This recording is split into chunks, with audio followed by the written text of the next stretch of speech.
হযরত আদম আলাইহিস সালামের সঙ্গে আল্লাহ ডাক্তার না দিয়ে কি তাকে পৃথিবীতে পাঠাইছিলেন?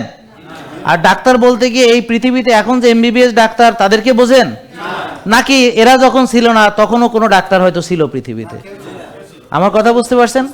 তাহলে এই এমবিবিএস কবে থেকে শুরু হয়েছে, অ্যালোপ্যাথ কবে থেকে শুরু হয়েছে, হোমিওপ্যাথ কবে থেকে শুরু হয়েছে, আয়ুর্বেদ কবে থেকে শুরু হয়েছে?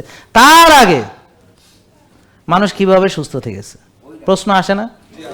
তারপরে আজকে পশুর ডাক্তার আছে না?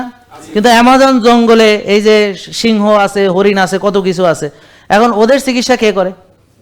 কোন ডাক্তার?